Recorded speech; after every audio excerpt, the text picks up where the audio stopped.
आजकल सभी के मन में ज़्यादातर यही सवाल उठता है कि हम मुख का मौन तो करते हैं, लेकिन मन हमारा शांत नहीं रहता है। होता है ना? चलो, वाणी को तो हमने विराम दे दिया, लेकिन मन का मौन ज़रूरी है। मन हमारा तभी शांत रहेगा जब उसको जो चाहिए वो मिल जाएगा। जैसे कोई बच्चे को ढेर सारे खिलौने दे दो, वो शांति से खेलता रहेगा। तो मन को शांत करने के लिए उसको कोई दमन नहीं कर सकते हैं। पहले तो मन को हमें श्रेष्ठ संकल्पों को रचने में व्यस्त कर देना है। बाबा के ज्ञान की बातों का मनन और चिंतन, यही मन को शांत करेगा।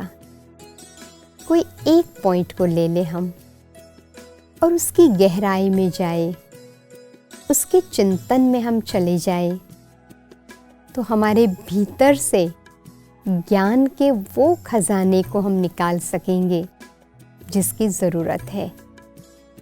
मन धीरे धीरे शांत होता जाएगा।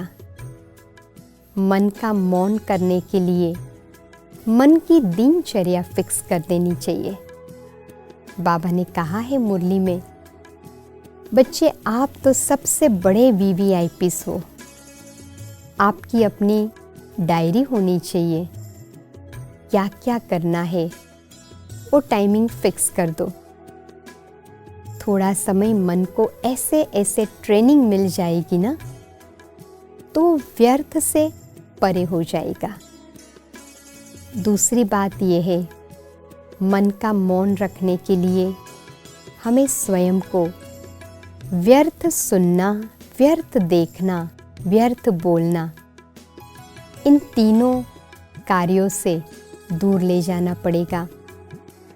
जितना हम व्यर्थ देखेंगे, सुनेंगे, मन उस पर सोचता रहेगा। तो बाबा की जो श्रीमत है ना, बच्चे न व्यर्थ देखो, न सुनो, न बोलो, इसका हम पालन करें और वही देखें जो श्रीमत अनुसार है। बाबा तो कहते बिंदु में समा जाओ, हर एक को आत्मा देखो, हर बात के सार को देखो, बीज को देखो, तो विस्तार स्वतः ही देखते हुए भी नजर नहीं आएगा। धीरे धीरे इनपुट हमारा व्यर्थ का बंद होता जाएगा ना, मन स्वतः ही शांत हो जाएगा और बाबा की मुरली का चिंतन हमें बाबा के नज़दीक ले आएगा। जितना याद का रस हमारे भीतर आता जाएगा, क्योंकि व्यर्थ पर कंट्रोल होगा, समर्थ बढ़ेगा। ये याद का रस ही मन को शांत कर देगा। जैसे ही मन का मौन शुरू हो जाता है, तो आंतरिक रस, परमात्मा प्यार का आनंद आत्मा अनुभव कर सकेगी और स्वतः ही बाह्य रस समाप्त होते जाएंगे। तो हम इन बातों पर अटेंशन रखें। जो बाबा कहते हैं वही सोचना है, जो बाबा हमें कहते हैं उसे ही हमें देखना है। आत्मा को ही देखना है, सार में जाना है, विस्तार में नहीं जाना है। तो मन का मौन स्वतः ही हो जाएगा।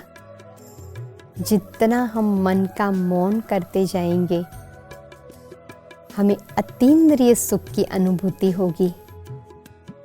अनुभव के सागर में से रत्नों की प्राप्ति होती जाएगी और मुख का मौन तो स्वतः ही हो जाएगा। तो इन कुछ एक बातों का हम अटेंशन रखें।